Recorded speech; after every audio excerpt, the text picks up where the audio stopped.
Tenés mucho cuidado de los especialistas, que son los que te dicen lo que no puedes hacer. Y en todos lados, sobre todo en el audiovisual y en el arte, escucho los expertos.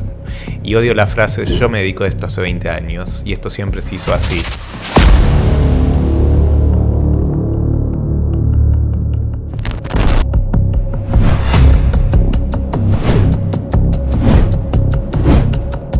Para la gente que por ahí no sabe y que escucha esta palabra headhunter y se imagina un tipo con un rifle, ¿qué es un headhunter? Un headhunter que hace en realidad hoy con mucha tecnología, muy basado en LinkedIn y en su propio ERP, sistema de base de datos, va y genera una relación de largo plazo con un cliente, una empresa, que le dice, mirá, yo estoy por crecer en un negocio y necesito alguien que lidere ese negocio. En un mundo tan complejo y con tanta tecnología, ¿cuáles son las habilidades que hacen falta para surfear esta ola complicada? Y nosotros lo que decimos es que hacen falta un montón de cosas, pero si elegimos una es aprender a aprender. ¿Cómo se enseña a aprender? Cuando vos aprendés un tema, estás buscando respuestas. Cuando hablas de aprender a aprender, todo el tiempo estás buscando preguntas. Das un consejo que es amá lo que haces antes de hacer lo que amás, porque en realidad amando lo que haces vas a encontrar aquello que amás con el tiempo y paciencia. ¿Cómo es eso? Y alguien siempre dice, mira, lo que hace falta es suerte. Lo que dicen estas personas, que es el concepto de suerte, es que lo ideal es poder combinar, prepararse mucho para algo, pero estar muy atento también. O sea, no seas un ratón de biblioteca que estudia un montón de cosas y que no mira a la calle, y no seas alguien que mira a la calle sin estar preparado para el lugar. Lo que para mí la gente atribuye, esta persona tuvo suerte porque consiguió algo, y siempre cuando hablas con esas personas, resulta que en su historia fue que se prepararon un montón para algo y estuvieron atentos. A veces ni siquiera se prepararon para eso, pero la preparación fue tan grande que les sirvió reconvertirse, y con esa preparación estuvieron atentos a la oportunidad, la agarraron, no se les escapó y la tiraron adelante.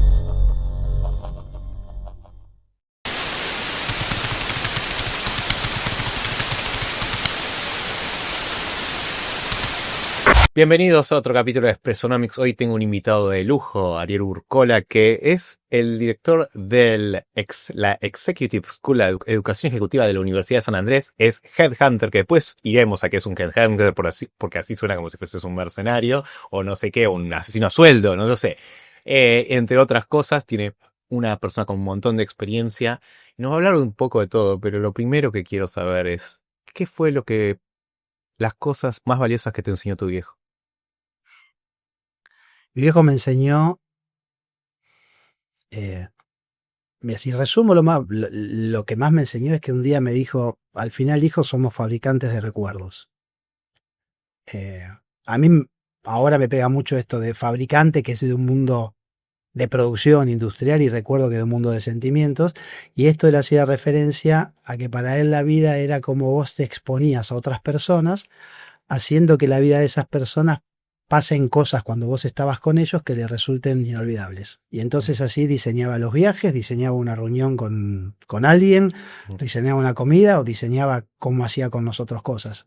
Y eso lo agarré bastante chico, y entonces eso de ser un host o un web o de estar a la disposición de las personas para que el momento que uno pasa sea especial, lo aprendí de él. Y después aprendí infinita. Pensá que hace 30, 40 años me hablaba de los estoicos, que ahora están muy de moda, pero hablar de estoicos y epicúreos hace 40 años no era tan de moda. Y él tenía toda una teoría del estoicismo propia, que ni siquiera era la que era, que lo ponía en el lugar de esforzarse para un futuro placer. Y nuestras discusiones terminaron siendo que no estaba mal dilatar el placer a cambio de un esfuerzo, pero que había que tener placer en el medio. Y por suerte creo estar contento de que de viejo era un epicúreo con estoicismo, digamos. O sea, disfrutaba la vida y también pensaba para adelante. ¿Cómo lo aplicas esto? O sea, ¿cuál es la mejor forma de fabricar un recuerdo, un placentero para otra persona? Para uno, ojo, para uno, fabricante de recuerdos. O incluso para otra persona, porque también se trata en lo que es el networking, también se trata de cómo llegar al otro. ¿Se aplica también? Sí. ¿Cómo se aplicaría? A mí me parece que lo primero es escuchar.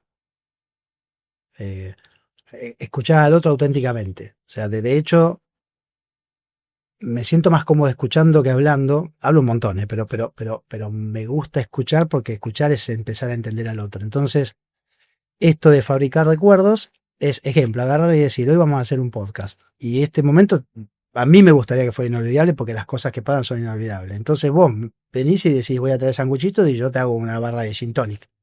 Y me esfuerzo en pensar qué cosas le va a gustar a todo el equipo y, y trato de que se acuerden que este fue el loco que trajo una barra de gin tonic antes de hacer el podcast. Es verdad.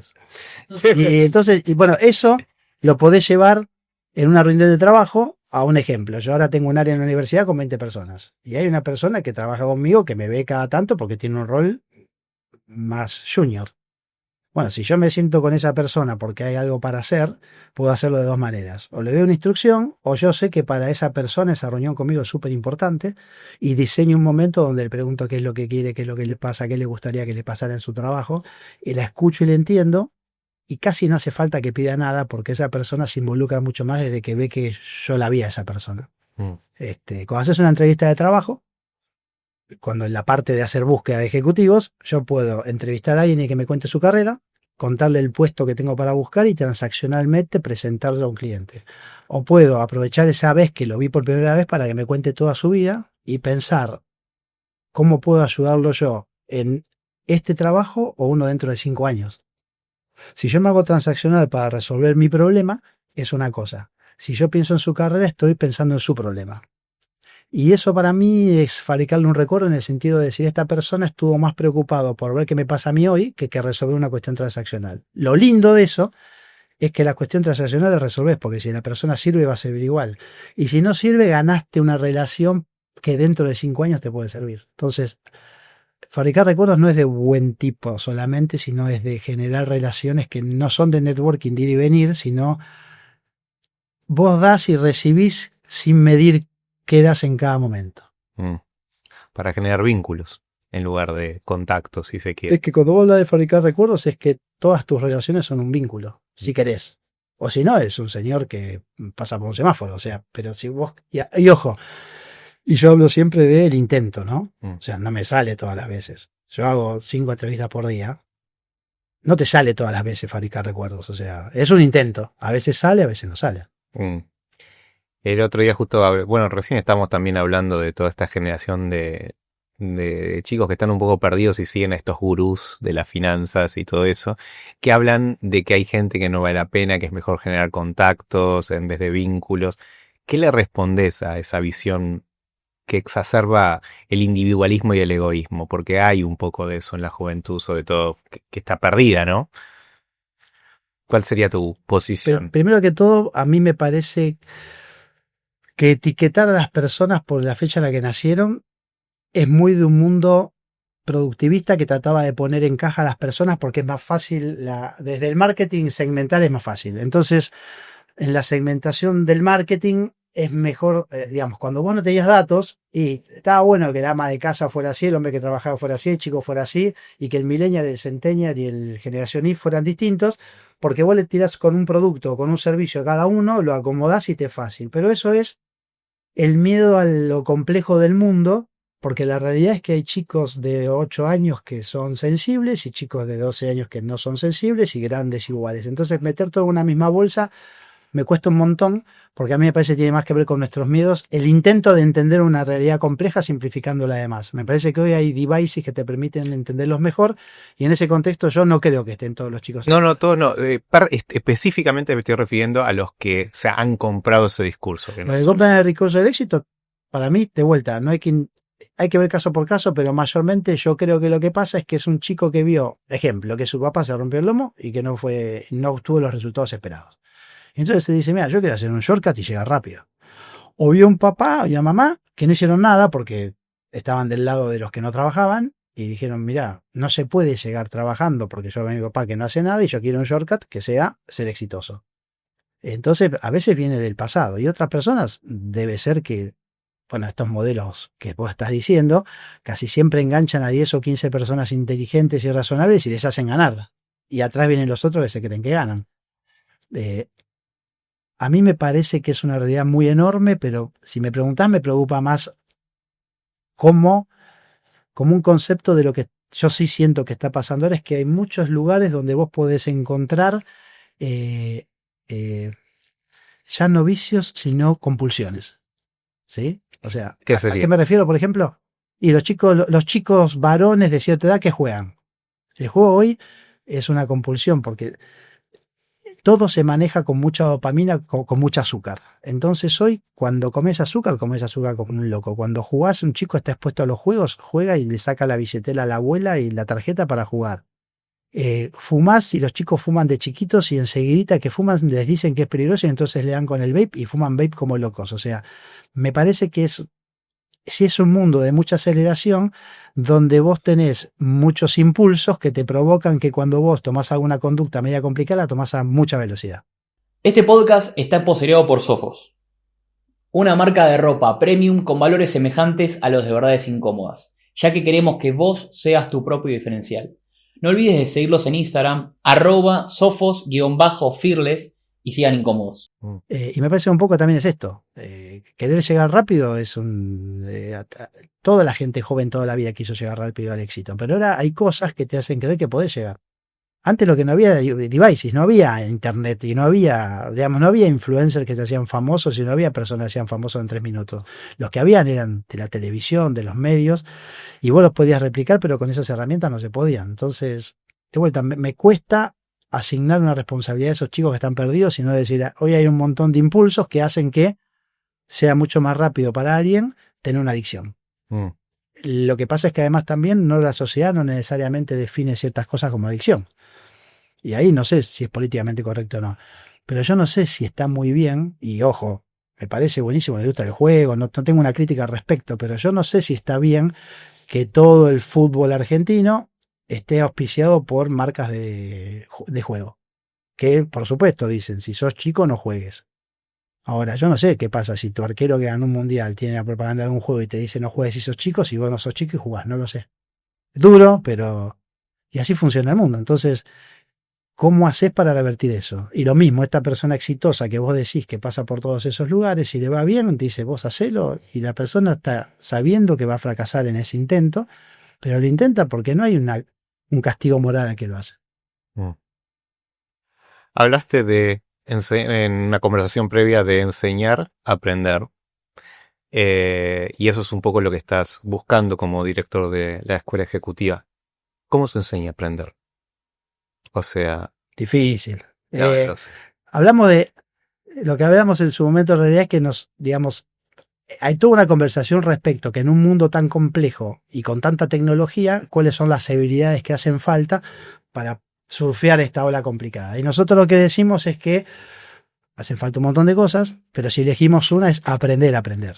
El enseñar, y esto es muy particular, y la academia no valida esto, así que lo digo desde mi punto de vista, el enseñar, el educar, desde mi punto de vista, va enfocado desde la oferta. O sea, visto desde el profesor. El profesor enseña o educa. Desde mi punto de vista, desde la demanda es el aprender. Entonces, si yo quiero que vos aprendas a aprender, lo importante es que vos aprendas, no que yo te enseñe. Si vos aprendés a aprender solo, aprender a aprender. Y entonces, el tema acá no es, ¿qué quiero decir con esto de aprender a aprender? Es, vos venís acá a la universidad a estudiar finanzas y yo tengo dos formas de enseñarte finanzas. O te enseño finanzas y te digo la teoría económica, la teoría financiera y cómo se hace un plazo fijo, entonces te enseño eso. O te enseño cómo podés hacer para aprender esas herramientas y cómo haces para aprender las próximas herramientas que vengas sin tener que ir de vuelta a actualizarte conceptualmente hablando, aunque vengas, pero... Entonces, enseñar a aprender a aprender es darte herramientas para que vos, ante un impulso nuevo, tengas una forma de ver las cosas que te permite entenderlo. Enseñarte o aprender solamente finanzas sería enseñarte las herramientas de finanzas que te permitan trabajar en un momento dado en un lugar dado.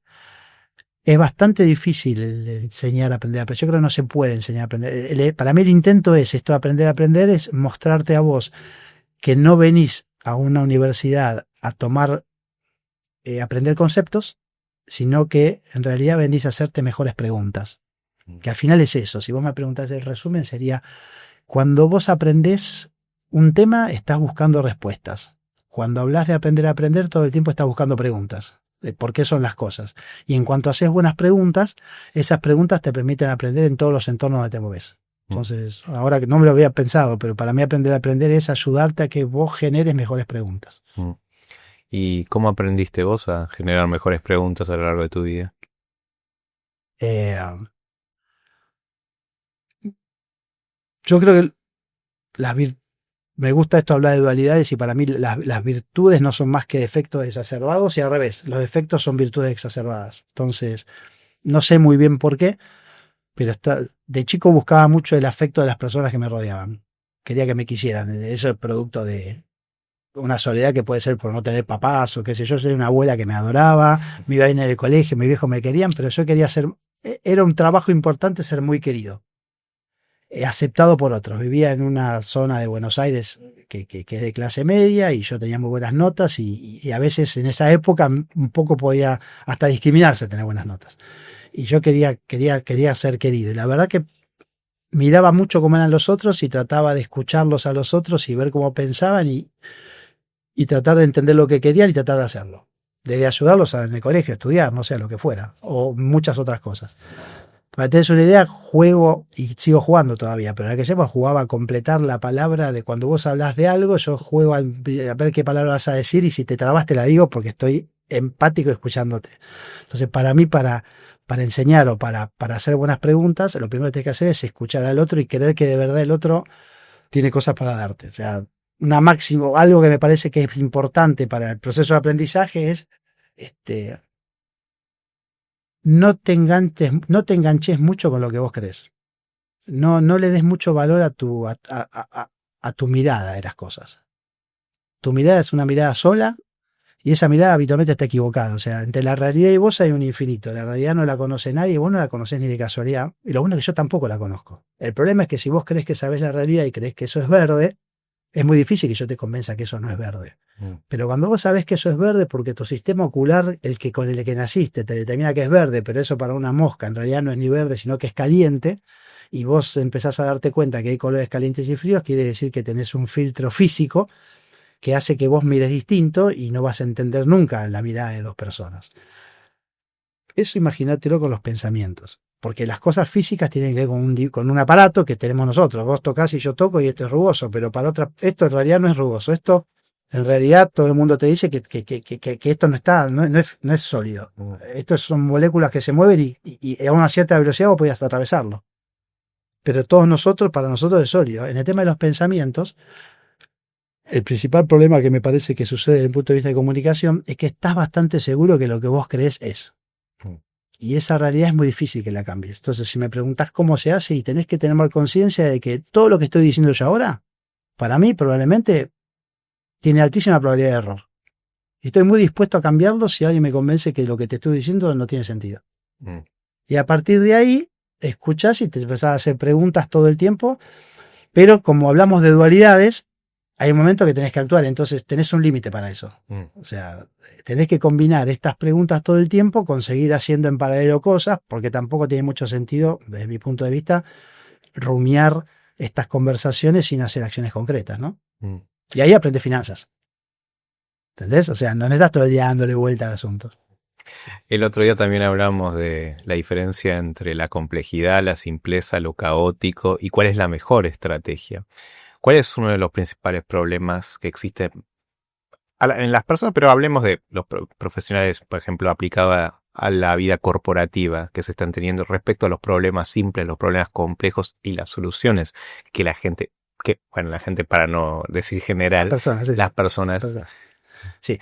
No soy experto en complejidad, tenemos un profe, Fer Cerboni, que lo tenés que conocer, sí, que es un campeón del mundo en el tema de complejidad. Desde el punto de vista práctico, el mundo siempre fue complicado, siempre fue, impredecible. O sea, si vos te fijás, si uno lo mira bien, este mundo es bastante predecible. O sea, es muy posible que vos vivas 65 años y hubieras nacido hace 120 años o 150 sin penicilina. Ni siquiera sabías eso. Y si nacías hace 1000 años, no sabías si te comió un león saliendo de una cueva. Lo que pasa es que con tanta tecnología nosotros queremos ser inmortales y queremos tener mucha más previsibilidad. Y entonces se hizo menos impredecible, está mucho más fácil, pero se complicó. Y ahí Fer nos presentó, y yo aprendí con él porque no lo conocía, un modelo que en vez de estar pensando si el mundo es complejo o no es complejo, hay un señor que se llama Snowden que habla de un modelo que se llama Cinefin y que sin ir más mucha técnica dice, mira, la verdad es que más que mirar la complejidad o no, es mirar que vos vivís por la vida y tenés eventos. Hay eventos que son simples, según este modelo. Por ejemplo, tenés que sumar, tenés que hacer un mate. Si vos te gusta el mate como a vos te gusta, hacer un mate es simple, ¿sí? O sumar es simple. Entonces, en general, los problemas simples se resuelven con una experiencia acumulada que vos tenés que sabés que te da un resultado. Y casi siempre están más en el mundo de la matemática que en otros mundos. Entonces vos te haces mate como sabés hacer mate, con la temperatura que sabés hacer mate, y si hacer mate es un problema simple. Después hay un segundo nivel de problemas que se llama complicados, donde hay que hacer un poquito más de cuentas, conceptualmente hablando. En estas dos cosas, casi siempre vos tenés un input, un output, un resultado y podés prever. Mucha gente funciona bien en ese modelo y muchas cosas de la vida funcionan bien en ese modelo. Pero lo que dice este Snowden es que hay cosas que son complejas. Cuando son complejas, los problemas son más que matemáticos, son más químicos. Es decir, pasan muchas cosas, se generan muchas intervenciones entre muchas cosas a la vez y no necesariamente si vos movés esta perilla sucede esta cosa. Ahí empieza a valer la experimentación, la experiencia, la prueba, el error, y sigue valiendo la experiencia, pero la complejidad hace que no necesariamente de un mismo input salga el mismo output. Y en ese lugar tenés que resolver usando un montón de cosas, entre las cuales propone muchas. Una es la diversidad de miradas. Y después tenés un mundo, que es el último, que es el caótico. En el caótico es una guerra, una inundación. Y vos tenés que actuar y ver qué pasa y tratar de sobrevivir. Entonces, lo que él plantea es que los humanos en general somos bastante buenos en alguna cosa. Ejemplo, los argentinos somos bastante buenos en el caos. Cuando vos escuchás hablar que los argentinos en todos lados prosperan y atás cosas con alambre, está buenísimo porque en caos, como nosotros vivimos en caos, tenemos ciertas habilidades de manejar el caos. La macana es que a veces las cosas simples y complejas también las manejamos como si fuera un caos, cuando en realidad se podría manejar de forma simple. Entonces, lo que dice este modelo es tratar de no complejizarte la vida, las cosas que son fáciles, resolverlas fácil, y las cosas que son complejas y complicadas, en las complejas usá otra forma de actuar, y si hay un caos, hacé lo que tenés que hacer. En general no es que hay caos todo el tiempo.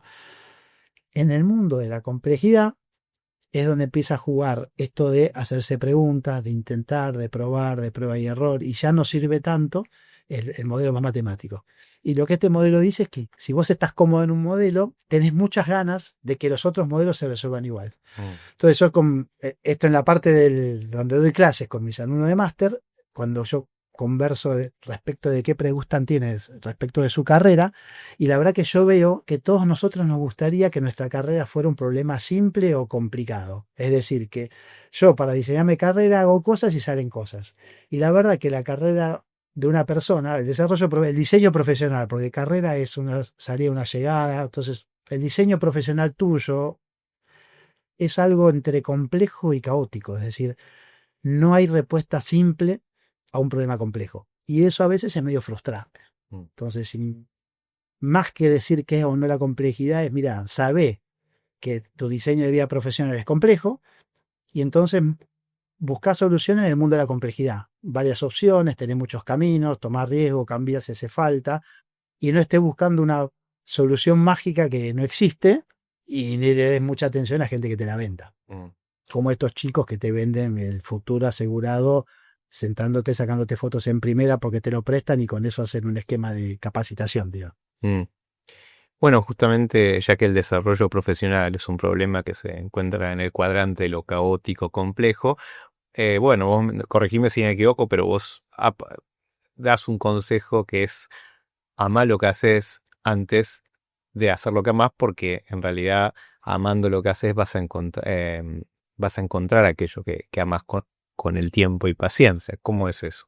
El punto es que me parece que sobre todo cuando los chicos están saliendo del secundario para empezar la universidad, hay toda una tendencia a las personas que los rodean a tratar de que encuentren su pasión para ser exitosos en la vida, ¿no? Y muy rápido deberías encontrar tu pasión, encontrar tu vocación, encontrar tu sueño, hacer test vocacionales que indiquen para dónde van tus habilidades y eso es lo que vos podés hacer, ¿no? Y la sensación es que la verdadera pasión y vocación debe ser de un 10% de la población y tiene que ver con tareas concretas. Alguien que quiere ser médico y la verdad es que quiere salvar vidas. Entonces ahí puede ser que haya vocación. Pero, no sé, como te decía hablando de mi viejo fabricaba envases de hojalata. Dudo que a los 14 años su sueño hubiera sido hacer envases de hojalata. Entonces, como la pasión está medio sobrevalorada. Y es más, y si no haces lo que te apasiona, y sos medio un loser. Y hay como un mandato social de hacer lo que te apasiona. Y a mí me parece que es muy frustrante hacer un trabajo que vos estás sintiendo que no es el que soñás, y vos ves en redes que muchos hacen su trabajo soñado, y entonces decís, me voy a dedicar a encontrar mi trabajo soñado, y ahí voy a ser feliz, y ahí voy a estar apasionado en lo que hago. Y me parece que viendo muchas carreras de personas, justo hoy hablamos con una persona que estaba acá hoy, venía de un banco, el mensaje más bien es que le tocó hacer un trabajo, y encontró la pasión en ese trabajo, y se enamoró de lo que hace. Entonces, es esto que te digo, que más ama lo que hace lo que ama. ¿En qué sentido? En que lo que él haya tocado hacer lo hace con mucho esfuerzo, y con muchas ganas. Y eso tiene unos cuantos beneficios. Para empezar, suponete que vos estás haciendo algo como ser mesero en un restaurante, y lo haces con una pasión enorme. Pero a vos la verdad es que te gustaría, no sé, trabajar en el turismo. Y entonces el dueño de un hotel va a comer a ese lugar, y vos lo atendés como se merece, con el amor que lo atiende un mozo o una moza o una persona que se desvive porque esa persona tenga un recuerdo por haberse quedado a comer ahí.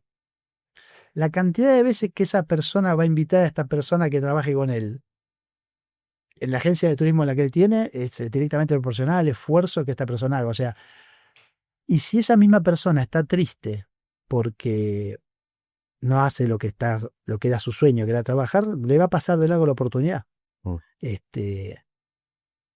Hay cosas que son parecidas, que hay gente que dice que la inspiración te encuentre trabajando, por ejemplo, y después yo pregunto bastante a las audiencias mías, que son la audiencia que yo doy clases, son gente que está haciendo un máster, tiene 30 y pico de años, ya hizo una carrera universitaria y tiene un montón de preguntas y dudas, y ya tienen muchos años de experiencia profesional. Entonces le pregunto a todo el mundo, si vos dijeras para conseguir el trabajo ideal, ¿qué hace falta? Y te pregunto eso a vos, ¿qué hace falta para conseguir el trabajo ideal? Me puedes decir todas las palabras que quieras, pero si tirás una, ¿qué se te ocurre? Para conseguir un trabajo ideal, ¿qué hace falta? Lo primero que pensaría es red de contactos, pero Para conseguir el trabajo ideal. primero tengo que saber qué quiero, porque si no, tener el autoconocimiento, ya tenés contacto, autoconocimiento, sí. o sea, lo primero sería eso, ¿qué quiero? Porque si no, ¿qué es el trabajo ideal? Y ahí, bueno, entramos en una discusión porque cada uno tiene su definición de ideal. Y en esa conversación de 60 personas, estas cosas salen y alguien siempre dice, mira, lo que hace falta es suerte. Porque lo que hace falta para conseguir el trabajo ideal es suerte. Y hay toda una mirada oriental de suerte, que el símbolo de la palabra suerte es la suma de preparación más oportunidad.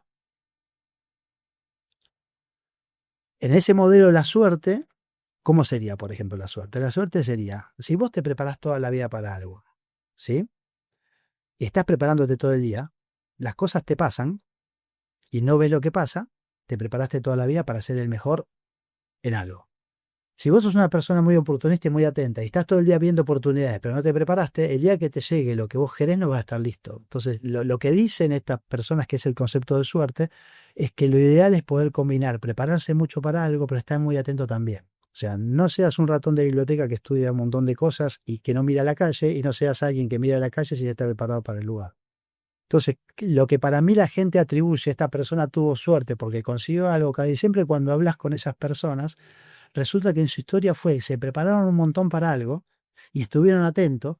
A veces ni siquiera se prepararon para eso, pero la preparación fue tan grande que les sirvió reconvertirse, y con esa preparación estuvieron atentos a la oportunidad, la agarraron, no se les escapó y la tiraron adelante.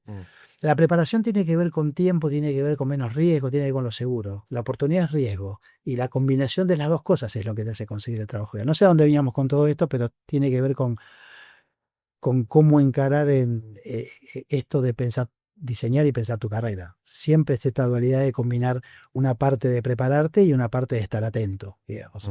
No busques trabajo cuando estás mal en tu trabajo. No, me venía a la mente dos ejemplos. Por un lado, en lo que es amar lo que uno hace, pensaba en mi hermano. Él trabaja en un hostel, él ama lo que hace, y de alguna forma él no solo se fabrica recuerdos, sino es un fabricante de recuerdos para la gente que pasa por ahí. De hecho, lo aman en su trabajo porque está dándole digamos eso, alegría, la gente se acuerda de él, siempre tiene una forma de ser. Yo me estaba pensando, ¿cómo se aprende a amar lo que uno hace a priori, digamos? ¿Cuál es la forma de dónde saco esas ganas? Para alguien, por ejemplo, que está con su primer trabajo y dijo, bueno, esto no es lo que quiero, ¿qué le dirías a esa persona?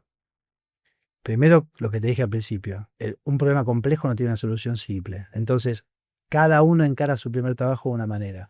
Lo que sí te puedo decir es que una vez que estás en ese primer trabajo, no quiero evaluar cómo llegaste, porque no están todas las diferencias, pero estás sentado en tu primer trabajo, mi único consejo es, fíjate lo que haces, fíjate en el entorno, para qué sirve lo que haces, y cuando entendés para qué sirve lo que haces, dale valor a eso.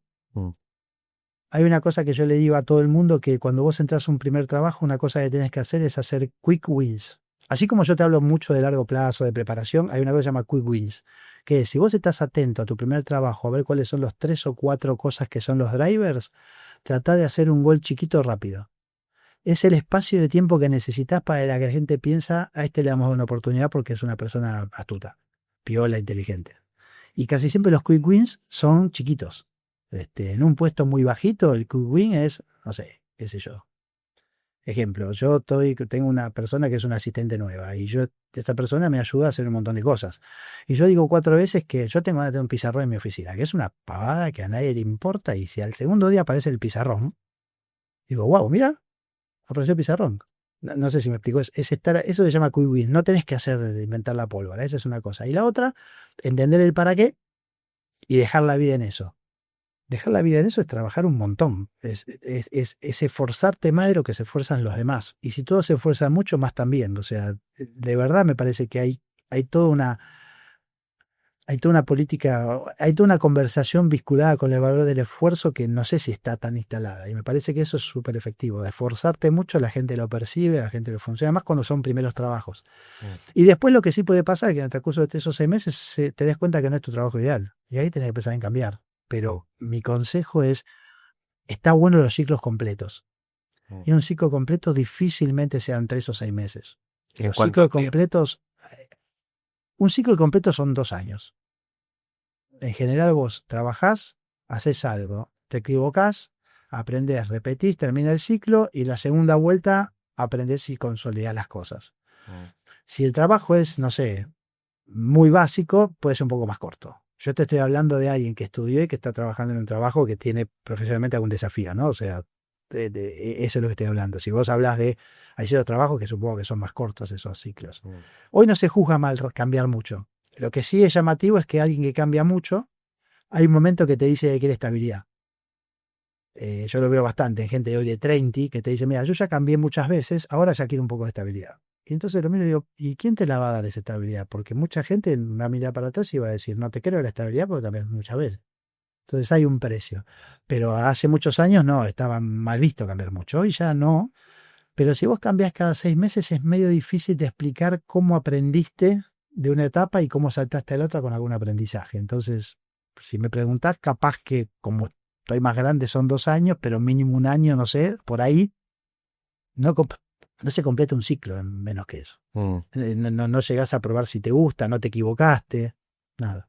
¿Cómo vos aprendiste a amar lo que haces? Vos habías estudiado contabilidad. Yo soy contador público. Ya me siento mejor, pero soy contador público. Pero, ¿cómo fue? ¿Cuándo hiciste el clic? Porque me imagino que al principio habrás tenido que hacer cosas que quizás no le ponías tanta onda. Sí. Bueno, fueron muchos clics. A ver, no puedo contarte lo que me pasó, porque yo te voy a contar el diario del lunes, o sea, terapia de por medio y conversaciones con amigos, te voy a contar hoy lo que vi que me pasó, pero no fue lo que me pasó, porque lo que me pasó no pasaba eso, o sea, para mí ser contador público fue un mandato familiar, pero a los 16 años no me di cuenta que era un mandato familiar. Yo fui a contador público porque tengo la historia de por qué, pero la verdad es que fue un mandato familiar.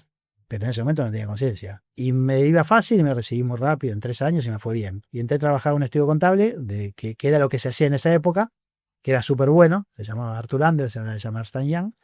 Y la verdad que en ese momento había un líder, que falleció este año, Mario Vázquez se llamaba. Y él había encontrado el trigger, el botón que impulsaba a una persona joven y con ambición a prosperar. Básicamente el mensaje era, mira, yo te voy a hacer trabajar, te voy a enseñar, vas a trabajar como un loco, vas a ganar poco y en el futuro te ve muy bien. Y vos le creías. Un planteo que si hoy se lo planteas a alguien, te mira y te dice, no te creo. Pero lo que pasaba era que sistemáticamente vos veías que la gente que había entrado 10 años antes pasaba lo que él decía. Entonces vos agachabas la cabeza y hacías lo que te decían, trabajabas como un loco, no dormías, no comías, ibas creciendo. Había un sistema que se llamaba up or out. Vos todos los años promovías y si no promovías te tenías que ir. En el mundo de hoy todo eso estaría visto muy raro, pero la verdad que generaba una dinámica de competencia que no dejaba de tener compañerismo. Raro. Funcionaba. Con lo cual, la segunda vez que me pregunté si me gustaba lo que hacía tenía 27, 28 años. Porque estaba en una cinta transportadora a 200 kilómetros por hora, aprendiendo como loco, haciendo negocios. A los 28 años compré y vendía compañías y no tenía puta idea. Entonces, hasta ahí te diría nada. Lo que sí es verdad es que rápidamente me di cuenta que las personas me gustaban más que los números y que mi trabajo de auditor era más conversar con gente que hacer bien las cuentas. Y entre los 28 y los 32 tuve una crisis personal, me iba a casar y no me casé y me di cuenta que no me gustaba lo que hacía y empecé a tener señales como que, por ejemplo, en el estudio en el que trabajaba me gustaba entrevistar a las personas que entraban o me gustaba trabajar en temas de recursos humanos en aquella época o me gustaba dar clases, daba clases en la universidad. Y entonces, por distintos motivos, entre los 28 y 29 me di cuenta que eso no era lo mío. En esa carrera de up or out se me venía el out porque no iba a seguir haciendo up porque ya no estaba listo, no era más bueno en lo que hacía porque no me gustaba. Y ahí me puse a buscar trabajo y en esa época buscabas trabajo con un headhunter. Y busqué y entonces unos headhunters me ofrecieron, en ese momento la palabra headhunter no tenía mala connotación, hacías búsquedas ejecutivas, era headhunter. Estamos hablando de los 80s, 90s, y en esa época me encontré con varios y uno me ofreció un trabajo y me ofrecieron otro. Y al tercero que me ofrecen me invita a una reunión un día y me dice, mira, te ofrecemos cosas buenas y vos no agarras. Y yo le digo, porque quiero hacer lo que hacen ustedes. Así. Y ellos me dijeron, nos dimos cuenta y te estamos invitando. Y son mis socios de hoy. Alex y Mariano son ellos que trabajé en una compañía llamada Confer y estuve ahí unos años con ellos y después creamos nuestra propia compañía y hoy seguimos siendo socios. Y la verdad que ellos me habían conocido con esto que te decía de lo que estés haciendo malo. A mí me conocieron porque yo fui a hacer la auditoría de la empresa donde después trabajé. Y me vieron en un rol de auditor, que es lo más lejano a un rol de persona de headhunter. No tanto porque es consultoría y es negocio, pero seguro que digamos, no sé si lo hablé alguna vez con ellos, pero seguro que veo a alguien que se esforzó un montón para hacer bien lo que tenía que hacer. Y eso que había dejado en ese momento dio como resultado esto otro. Y ahí viré, para las personas que hablas, pasar de ese lugar al otro es un montón.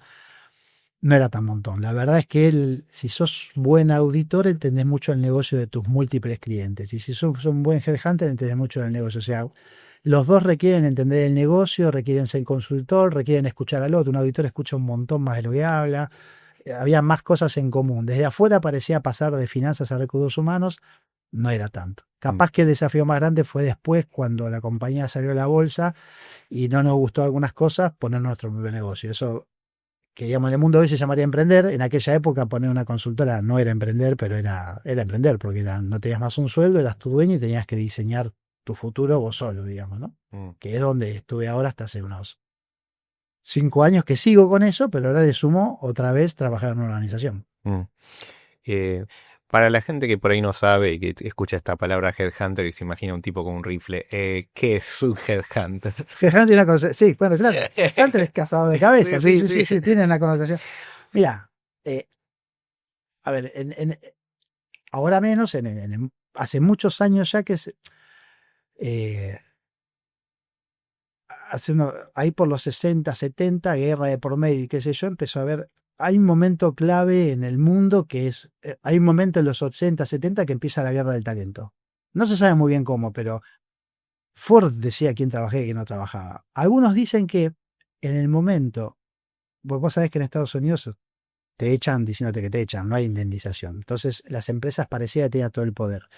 Algunos dicen que había una empresa que se llamaba Panam, que era una compañía de líneas aéreas que un día quebró y los rajó a todo el mundo. Y dicen mucha gente que cuando las empresas empezaron a echar gente, las personas se empezaron a dar cuenta que no iban a terminar de trabajar toda su vida en el mismo trabajo y ahí el poder pasó de la empresa a las personas. Contrariamente a lo que se piensa, cuando las personas vieron que lo podían echar y dijeron, si me pueden echar yo me puedo ir. Y empezó a desfidelizarse la persona de la organización.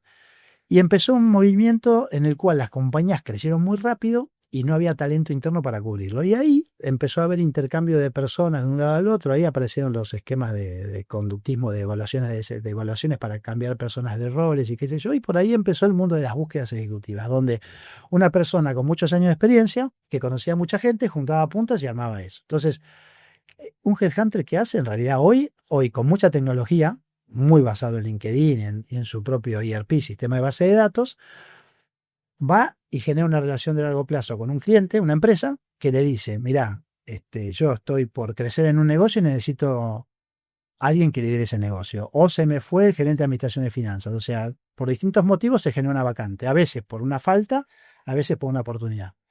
Esa persona cree que vos podés buscar más de mejor manera que su propia área de recursos humanos, que tiene muchas otras cosas para hacer, o que él mismo.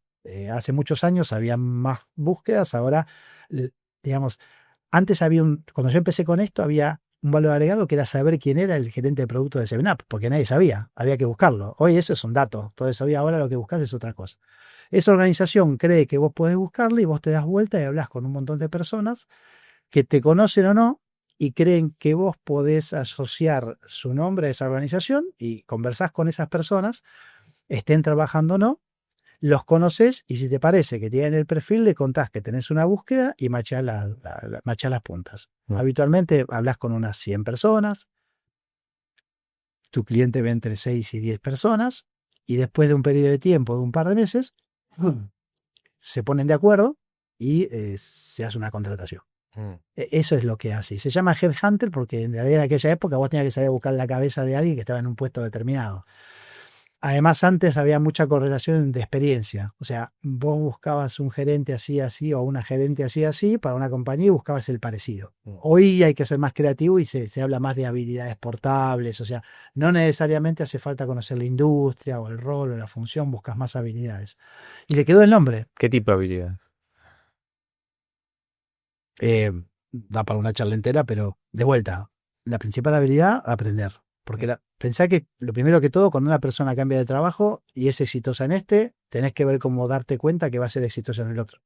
Y le cambias un montón de cosas, casi siempre le cambias el puesto, el rol, el jefe, el subordinado y hasta a veces la industria.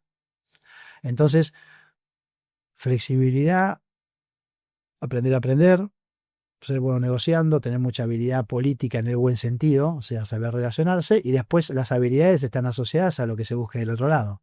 O sea, no solo desde el punto de vista del rol, finanzas y producción y recursos humanos o un gerente general requiere cosas distintas, las industrias requieren cosas distintas y el momento de la empresa requiere cosas distintas. No sé, tengo una compañía de telecomunicaciones que va a abrir una unidad de negocio nueva. Ahí hace falta un perfil que sea seductor en el mundo de reconocer talento y contratarlo porque va a ser una unidad nueva y sea capaz de venderle a alguien que va a hacer algo que nunca hizo porque es una unidad nueva. Esas mismas instituciones, hay una compañía de telecomunicaciones debe estar haciendo un spin-off para venderse. Esa persona tiene que ser alguien que sepa vender una compañía, que es todo lo contrario. O sea, no tiene que vender, prestar un servicio, sino tiene que vender, mira, voy a hacer todo prolijito para vender bien la compañía. Entonces, las habilidades dependen en cada caso, pero ya te digo que la flexibilidad, adaptabilidad, manejar la ambigüedad, manejar esto del entorno de incertidumbre, aprender a aprender, y tener habilidades de comunicación. Las habilidades humanas van muy primero. Las habilidades técnicas a mí me es más fácil porque como busco puestos bastante altos y casi siempre la persona está haciendo un trabajo en medio que te garantiza que lo que tiene que saber lo sabe. O sea, igual tenés a veces que ver esas cosas, pero y lo más importante es, me preguntan un montón, ¿cómo haces en una entrevista para darte cuenta de todo? Es una buena pregunta. ¿Cómo haces en una entrevista de 1 hora para ver que el tipo es quién es? No way, no hay chance. No sucede así. ¿Cómo sucede? Sucede que vos, para llegar a esa persona, muchas veces te lo refirieron un montón de otras personas, o si lo conociste por redes, por LinkedIn, después de hablar con él, hablas con un montón de personas y haces lo que se llama el chequeo de referencias. O sea, cuando uno entrevistó durante muchos años a mucha gente, eh, podés encontrar a gente que conoces que lo conoce, y esa persona, en algún buen sentido, con mucho cuidado, lo escaneás y validás que lo que te dijo es lo que vos necesitas o no, porque en una reunión de una hora, por lo menos yo, que te he visto hace 40 años, nunca le sacás la ficha a una persona. Cuando era más chico, 35, empecé a hacer 30 años que hago esto, hubo una época que me creí que sí le sacaba la ficha. Hubo una época que yo decía, te saco la ficha en 2 minutos, y además sabía quién iba a ser exitoso y quién no. Y yo te decía, y es más, también vos me decías esto de, che, dame consejos de carrera, y te decía lo que tenías que hacer. Eso era espectacular. Habrá sido hasta los 40 que me di cuenta que todas mis estadísticas habían fracasado. O sea, que los que yo dije que iban a prosperar no llegaban, que los que yo pensaba que no iban a llegar llegaban, que mis consejos de carrera no eran tan así, y me di cuenta que no sabía, esto que te decía que hablábamos al principio. Quería poner en una caja de certidumbre cosas y sentía que lo ayudaba al otro diciéndole con mucha asertividad lo que quería escuchar. Y después con el tiempo me di cuenta que no le pego ni al paisaje. Entonces, más bien converso. Un amigo mío me dice que mi habilidad principal es no hacer nada. Que es, me quedo callado y el otro rebota, y nada es, te genera el espacio para que vos digas qué querés. Y es un montón, es un montón de eso. O sea, esto que estás haciendo vos ahora, escuchar en vez de hablar, me sacás a mí cosas que yo no tenía. Y pareciera que no haces nada. Ese nada es bastante, no es difícil de hacer, es muy interesante para sacar cosas del otro.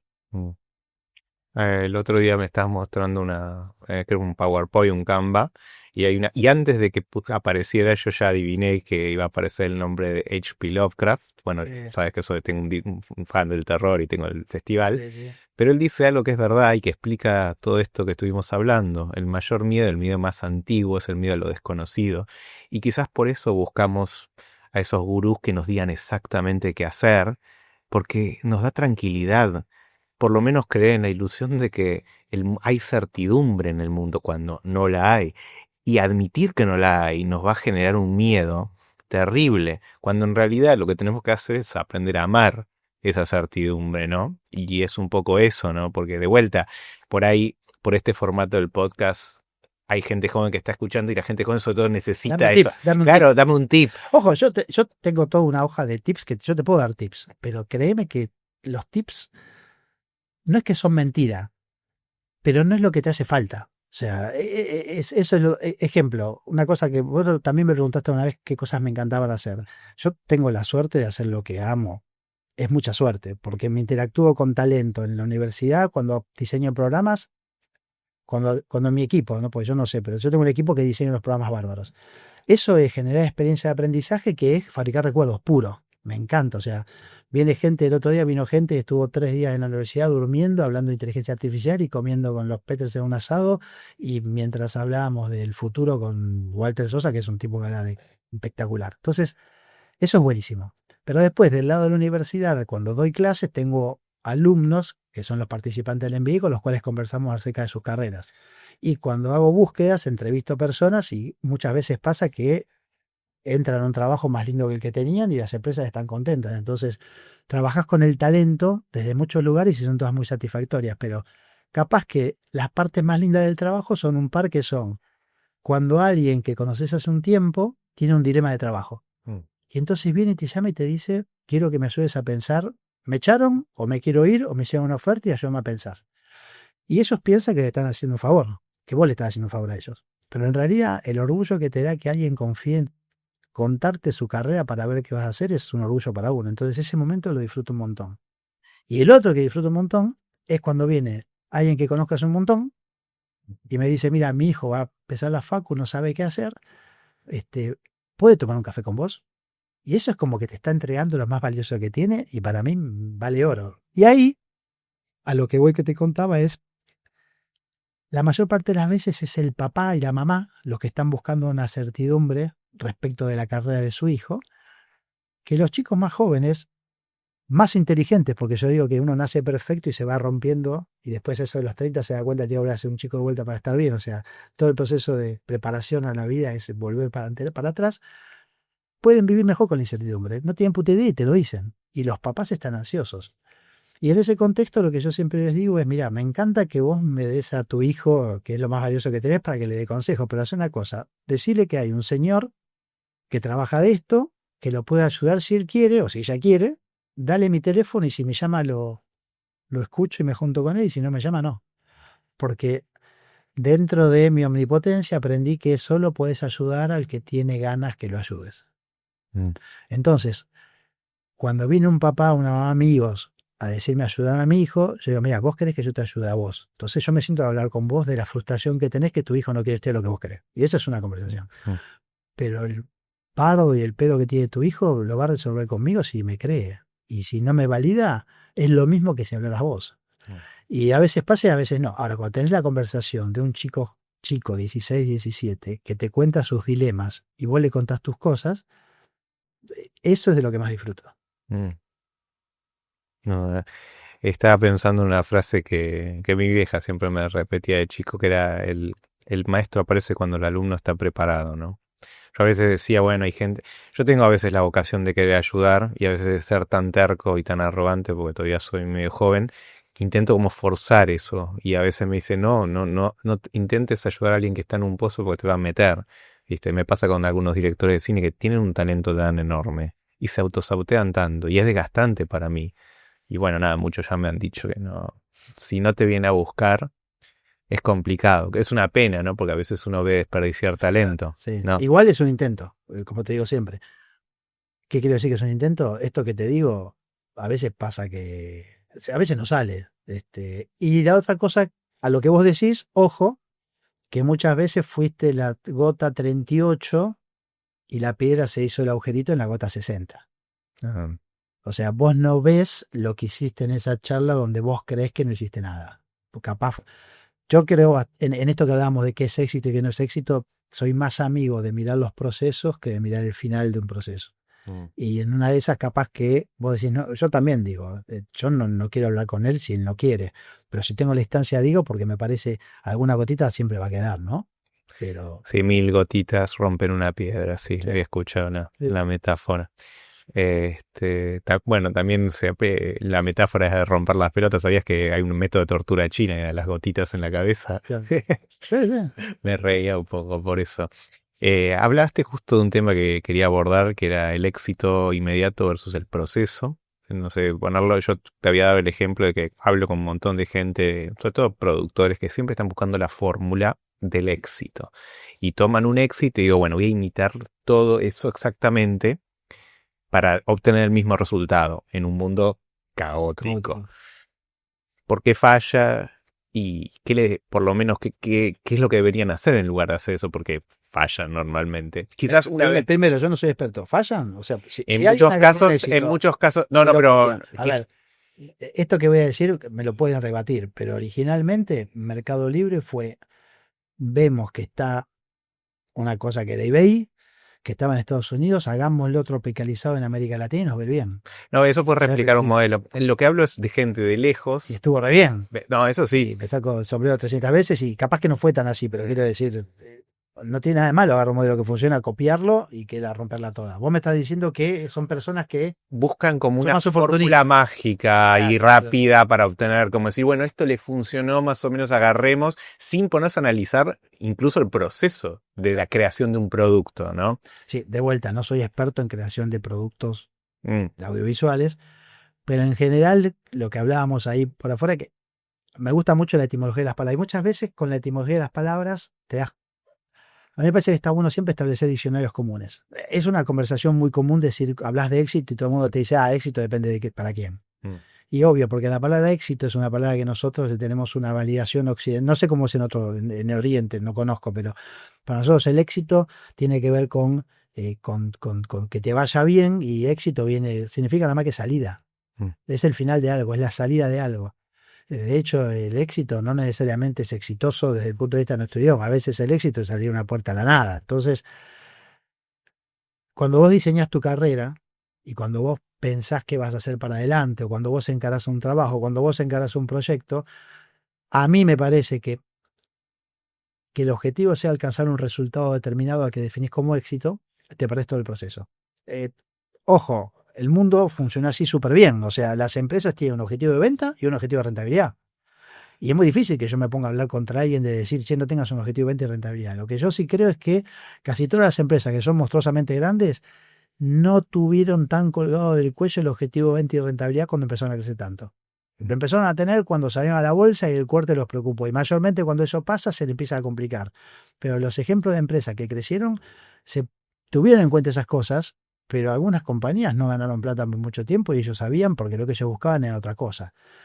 Entonces a lo que voy es, más que pelearnos respecto de qué es éxito para vos o para mí hoy el éxito puede ser que mis hijas me quieran, qué sé yo, y para vos el éxito puede ser en una familia o puede ser que este podcast y que este negocio salga maravilloso y eso además puede cambiar.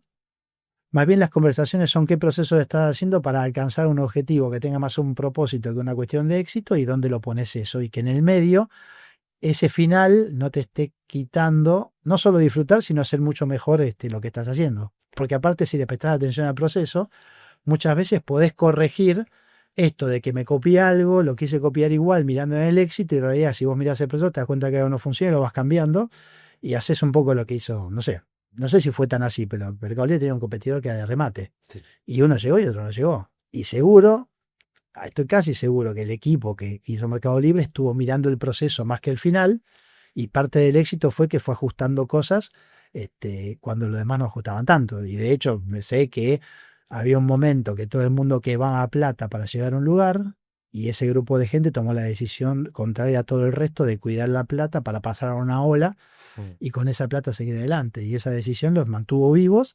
y el otro competidor se cayó y ellos empezaron a prosperar desde ahí. O sea, me imagino que estaban más preocupados por el proceso que por el final, digamos.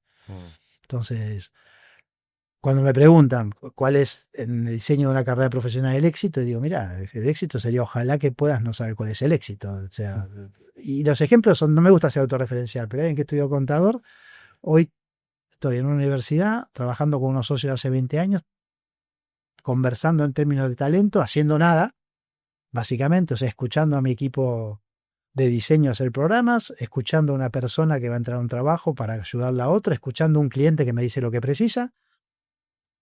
Si yo me hubiera sentado definiendo como éxito algo, seguro que no era esto. Y muy posiblemente no hubiera llegado a esto porque estaría muy enfrascado en alcanzar ese objetivo que me había planteado. Que en esto de las dualidades, ojo, que lo primero que le pongo a las personas cuando le digo cuáles son los superpoderes para ser exitoso, la primera es tener un plan. Y vos me decís, no, es un contrasentido lo que estás diciendo. Me estás diciendo que no tengas un plan y después me decís que tengo un plan. Y yo digo, no, para mí la vida hay que tener un plan y estar dispuesto a cambiarlo cada 5 minutos, pero está bueno tener un plan.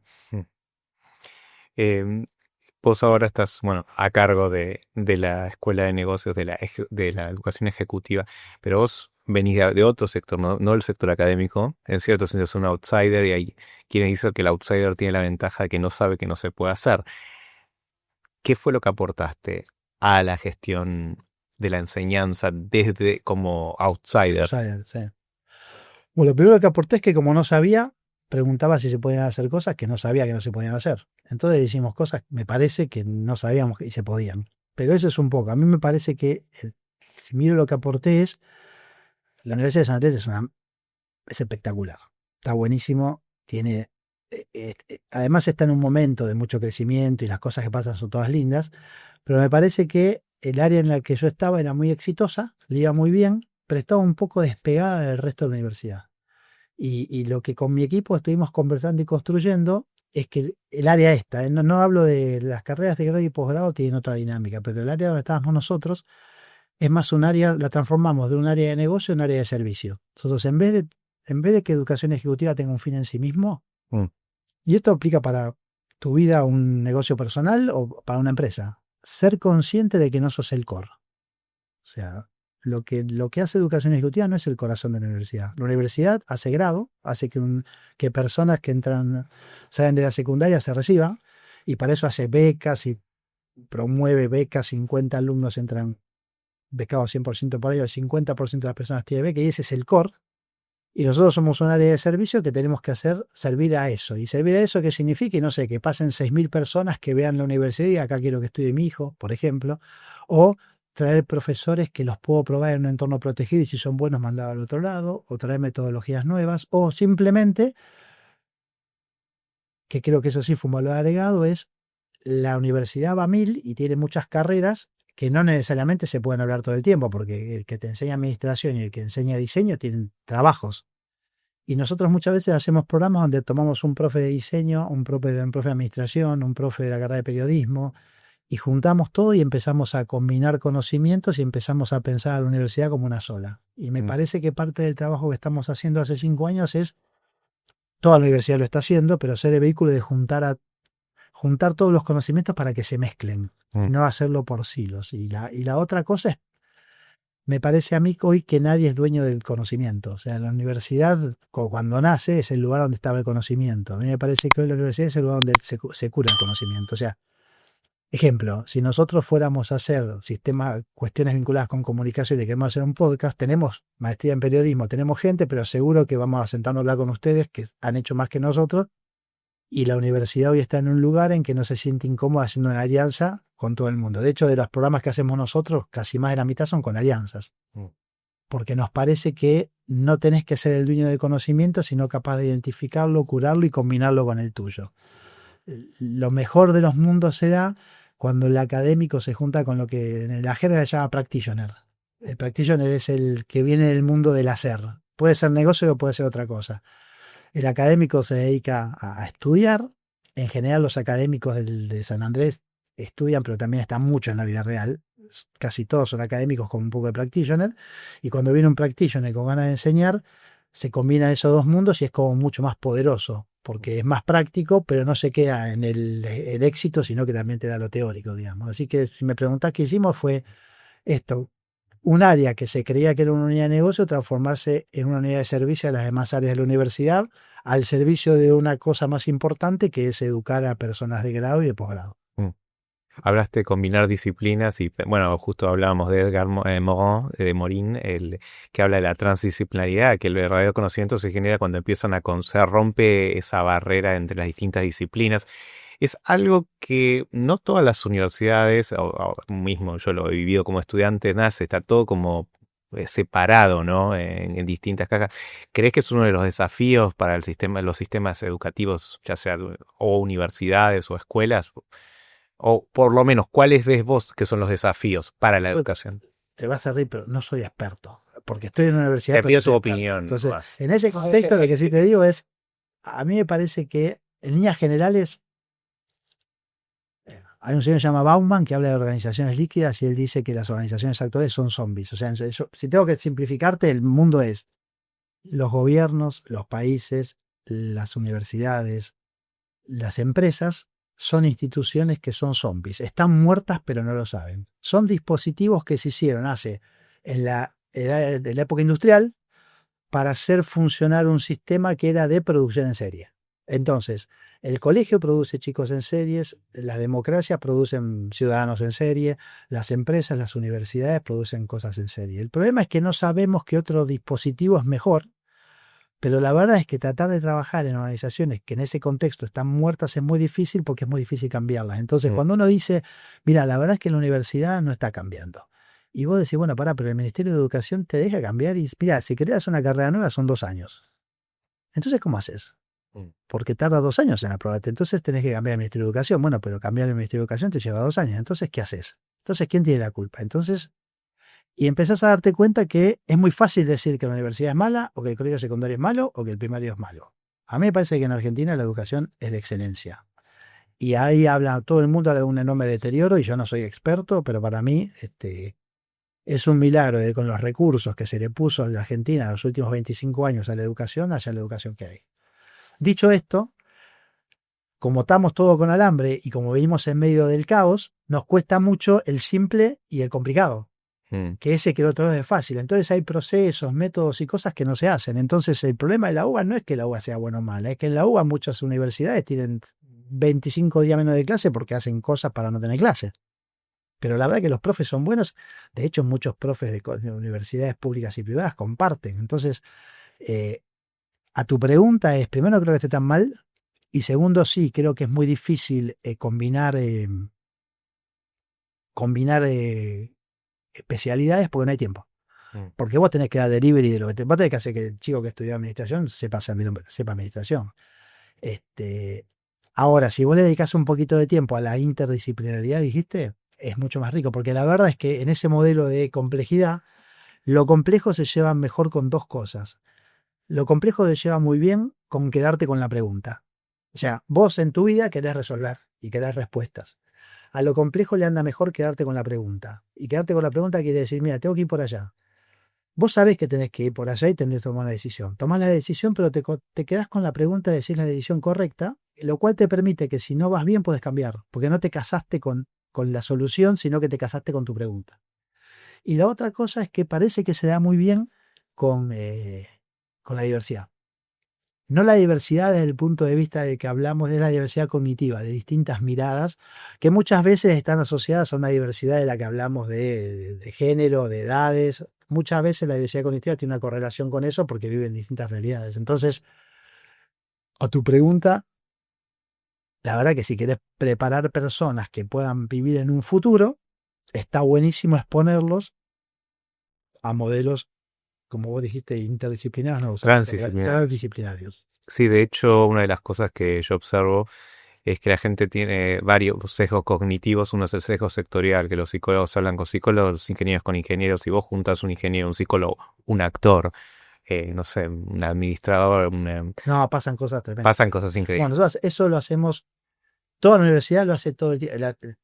Toda la universidad, no conozco otras, pero acá todo el tiempo pasa eso. O sea, nosotros tenemos un área, una carrera que es divina, que es diseño. Diseño punto, diseño. O sea, diseño en sí mismo. Y habla mucho de pensamiento de diseño, que tiene como 20 años el design thinking, pero ahora tiene una aplicación real. Muy resumido, pensamiento de diseño es, nos juntamos todos los que estamos acá y vamos a diverger en ideas para después converger en ideas, a lo bestia.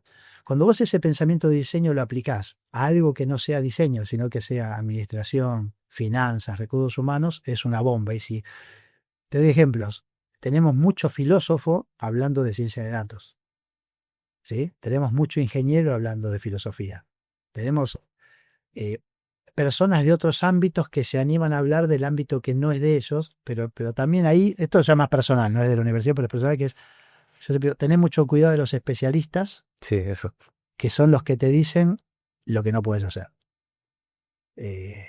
A mí me parece que está bueno siempre, vos sos bueno en lo que haces, pero te aseguro que una vez que sos muy bueno en algo y te lo crees, empezás a tener ventanas de pérdida de conocimiento que te la da el no saber. ¿Sabes cuántas veces escuché? Bueno, sobre todo en áreas que yo soy outsider en muchos mundos, porque soy economista, trabajé en finanzas, en consultoría, y bueno, estoy en ahora audiovisual. Esto, la comunicación también es nuevo para mí, aunque no parezca, soy un outsider acá. Y en todos lados, sobre todo en el audiovisual y en el arte, escucho los expertos. Y odio las frases, yo me dedico a esto hace 20 años y esto siempre se hizo así. Esas frases realmente, bueno, y por eso me alegré cuando te escuché decir esa frase de cuídate de los expertos, sí, sí. Más que los expertos, cuídate de lo absoluto, de las frases absolutas. Sí. Y en realidad, ojo, cuando yo digo cuídate de los expertos, capaz no soy claro, es cuídate del experto que se está construyendo en vos todos los días. Sí. Que es el que te va a decir lo que no puedes hacer, ¿no? Porque también cuando hablamos de, me preguntan qué cosas hacen falta para que te vaya bien el trabajo y qué sé yo, y yo digo, mira, hay una cosa que tiene, hay un concepto, hay un señor que se llama Joseph Aoun que habla de, él cuenta que para él las universidades, lo que él dice es, mira, antes había como una literacy. Vos para ser alfabeto tenías que saber hablar, escribir, sumar, restar. Ahora vos tenés una literacy, o sea, tenés que ser alfabeto, o sea, tenés que alfabetizarte en datos, en tecnología, en habilidades humanas, ¿no? Y esta persona dice que vos, es como que para no ser analfabeto tenés que tener muchas dimensiones. Y eso los colegios tienen que hacerlo y que es bastante difícil. Y él dice que si vos te puedes alfabetizar en entender cómo funciona la tecnología, en entender para qué sirve la tecnología y en habilidades humanas, te transformás en... el libro se llama A prueba de robots. Robot Proof se llama. Y dice, te pones a prueba de robots. Porque dice que lo que haces es que te transformas en relevante. Porque el problema que tienen las personas es eso, es ser relevantes. Y lo que está buenísimo de ser relevantes es que cuando vos hablas de ser relevante, permanecer vigente, cuando vos te referís y yo te digo, estamos conversando, mira, una persona va a ser exitosa, va a seguir trabajando y va a tener trabajo y va a poder pasar esta complejidad si es relevante. ¿Ante quién tiene que ser relevante? El primero ante el que tiene que ser relevante es uno mismo. O sea, el primero que piensa que no es relevante es uno mismo. El principal enemigo de uno para pegar el paso siguiente es uno mismo que no se cree que está tan listo como se cree. Hay mucha gente que se cree más de lo que... Vos ves gente que decís cómo está sentada ahí porque no se da cuenta que está muy arriba. Los ves, porque son pocos. La mayor parte de la gente está con dudas respecto de si puede la próxima uno. Y entonces el planteo es, lo primero, cuando hablamos de ser relevante, es vos creerte relevante a vos mismo. Recién siendo vos relevante a vos mismo, te animás a poder ser relevante hacia los demás. Y no es al revés. ¿Entendés? Y en general, a mí me parece que las personas están más queriendo demostrar que son relevantes, cuando en realidad cuando ellos no se lo creen, vos lo ves enseguida que el otro no se cree que está para eso. ¿Y cómo te demostrás a vos mismo que sos relevante? Y es otro podcast ese, pero mira. No, si querés tiro esto podemos editarlo si no sale, pero nada. Vale. Yo tengo, de vuelta, hay mucha literatura, sobre todo mucha literatura de corto plazo, o sea, el World Economic Forum, todas las instituciones del mundo te dicen cuáles son las 10 habilidades que hacen falta para ser próspero el año que viene y para estar bien en el trabajo. El más conocido, que es el World Economic Forum, habla de pensamiento crítico, ¿no? Lo podemos buscar, se llaman habilidades portables, lo recomiendo en el podcast, podemos poner World Economic Forum, la de este año, van cambiando y la verdad que hacen un gran trabajo. En general, cuando vos ves esas 10 habilidades, es cierto, si vos lográs ser excelente en esas 10 habilidades, entre las cuales está la capacidad analítica y matemática, saber de datos, te va a ir bien. Ahora, la chance de que vos puedas ser bueno en esas 10 o 20 es imposible porque tenés que ser Elon Musk mezclado con Gandhi, sumado con Voltaire y sumado con los estoicos que a vos te... O sea, es una cosa de locos. Las listas de habilidades que tenés que tener, técnicas y personales para ser exitosos, son tan largas que por sí son imposibles, te frustran. Y entonces, con los años, ahí sí, muy empíricamente, o sea, no con datos, no con un modelo científico, sino entrevisté un montón de gente mucho tiempo y traté de encontrar el factor común de algo que podríamos llamarlos exitosos, pero yo le cambio un poquito porque va con A, porque son 4 A's. Yo defino una figura que es achiever, alcanzador, en español no sé cómo ponerlo, el que alcanza cosas. O sea, en vez de definir éxito, digo, mira, ¿sabes qué? Para mí hay gente que alcanza cosas, más que otra gente que le cuesta más alcanzarlas. El ejemplo puede ser alguno de ustedes, no sé si ustedes tienen algún amigo o amiga que cumpla este perfil. En la facu y en el colegio le fue recontra bien.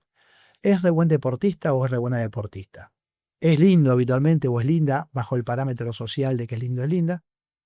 Más o menos tiende a armar una pareja rápido y capaz tiene chicos rápidos, trabaja, es exitoso, le alcanza el tiempo, está espléndido o está espléndida, y cuando querés odiarlo por todo eso, resulta que encima es buena gente.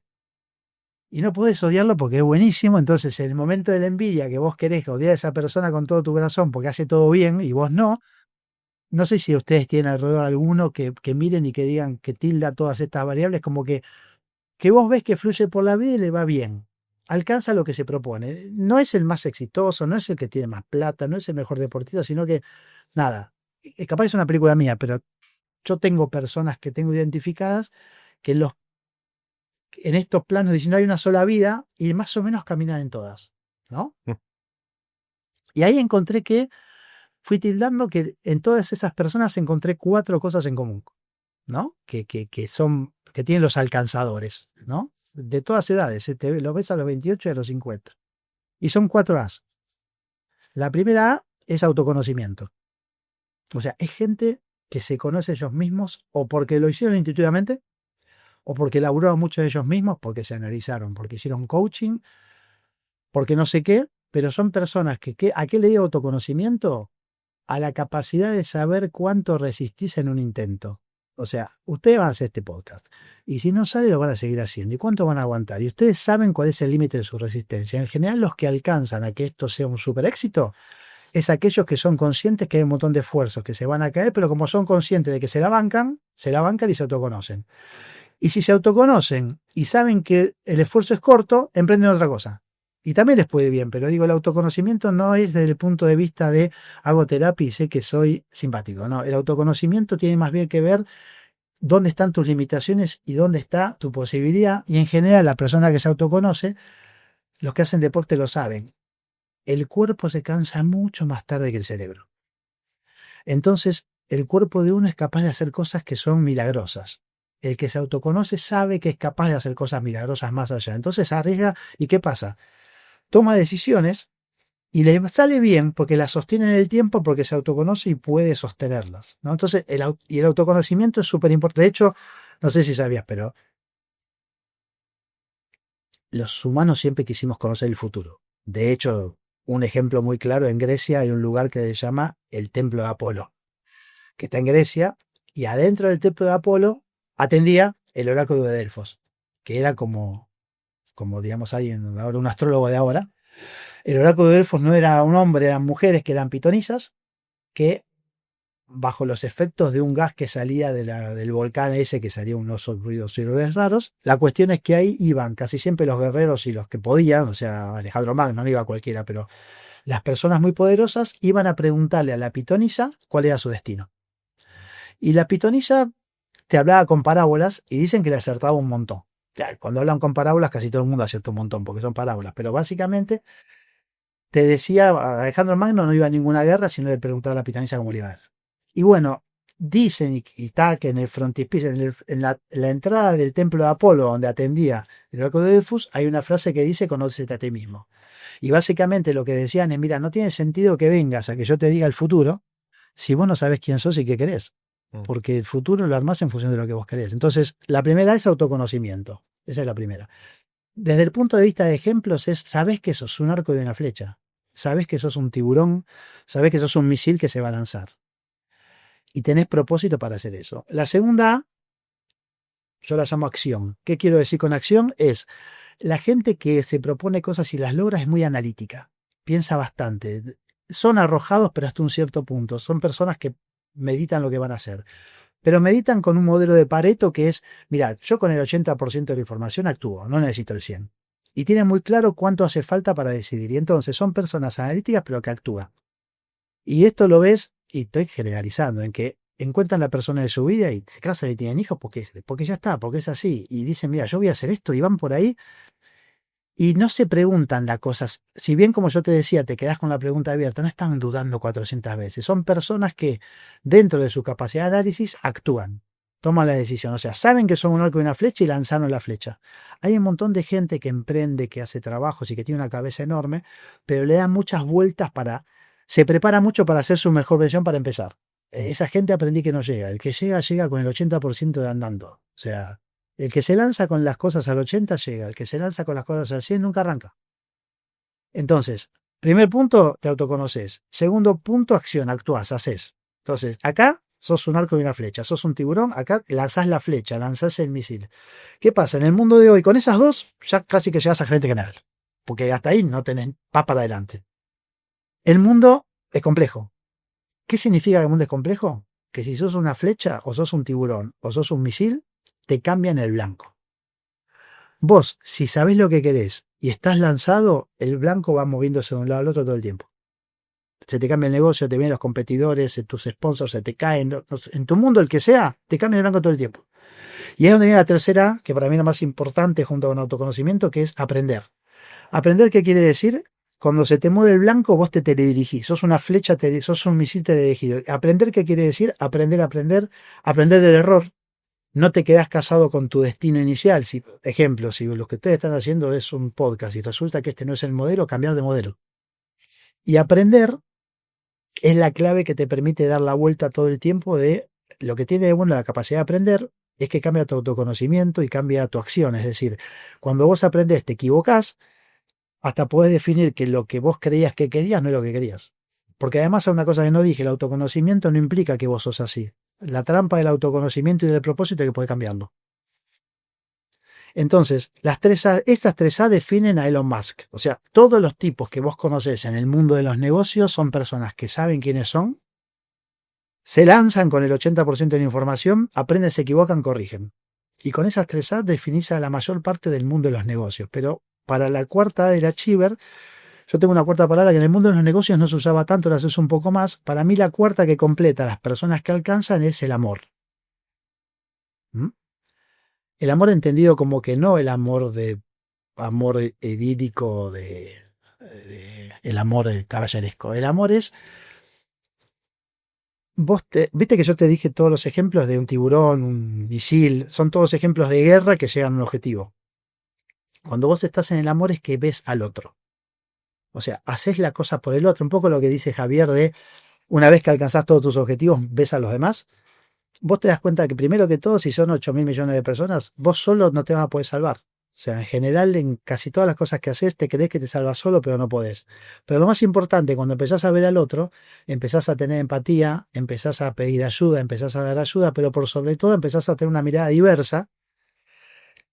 Ese amor de abrir la cabeza te muestra que vos tenés cosas distintas que tiene el otro y te permite ser mucho mejor a la hora de autoconocerte, actuar y aprender. Porque ya no sos vos solo, sos todos los que tenés, no sé, tu empresa, tus clientes, el alrededor, los terceros, el mundo, lo que fuera, te está dando input de cómo tenés que rotar. Entonces termina pasando un círculo en el cual aprendés a autoconocerte todo el tiempo, aprendés a actuar, aprendés a aprender, aprendés a amar, incluir y va girando. Y cuando vos metés estas 4 cosas, explican estas personas que yo veo que las cosas les funcionan porque están bastante en equilibrio. Y créeme que no estoy hablando de nada místico, ¿eh? Créeme que es verdad. Es más, las personas estas que yo defino achievers, esta del amor la encuentran un poco más adelante. Porque a menos que sean a menos que sean personas que la vieron muy clara, la ves cuando estás ahí arriba, que decís, puta, pará, yo llegué matando gente. Y sabes que no era así. De eso hay 2 tipos. El que dice, llego matando gente y quiero cambiar, me hace reír a veces porque es como que un tiburón que se da cuenta de que un delfín llega y entonces quiere que sean todos delfines para que no se lo coma. Pero hay muchos que auténticamente se dan cuenta que si meten al otro en la ecuación, llega más rápido. Y sé que suena medio romántico, pero de verdad, si vos me decís, esas 4 son las que para mí hacen a las personas relevantes. Conocerte a vos mismo, actuar pensando, pero actuar, aprender, corregir, ver al otro y de darle vuelta al círculo. Y me parece que eso, si vos me preguntaras qué le diría a alguien que piensa en su carrera, diría, mirá esas 4 dimensiones y cómo estás. Eso es más que cómo haces tu LinkedIn, cómo tenés que manejarte con las redes, cómo tenés que hacer tu red de contactos, qué tenés que estudiar, si haces un posgrado o no, porque esas son las herramientas. Esto me parece que es más un círculo que te va a dejar a vos conforme de cómo vas a avanzar en tu carrera. Bueno, Ariel, muchísimas gracias por estar acá y bueno, esperemos tenerte de vuelta. Será. Que increíble. Bueno, esto fue Expresonomics en Verdades sin Comas. Muchas gracias. Toma 44. ¿Qué onda, Brody? ¿Qué saca, amigo? Ya terminó el episodio, estoy leyendo. Digo, pasa que esto me encanta. Es para hacerlo 24 horas. ¿Y qué hace con los auriculares todavía, boludo? Ya está, el sonido te lo podés sacar. Pasa que el sonido... No, igual me gusta escuchar el sonido, pero ¿sabes qué me gustaría más? A ver, ¿qué? Que traigas un dinosaurio. ¿Qué quiere que haga la Jurassic Park, boludo? Algo más que. No sé en qué quieren que me convierta ya, boludo, como comunicador. O alguien disfrazado de dinosaurio.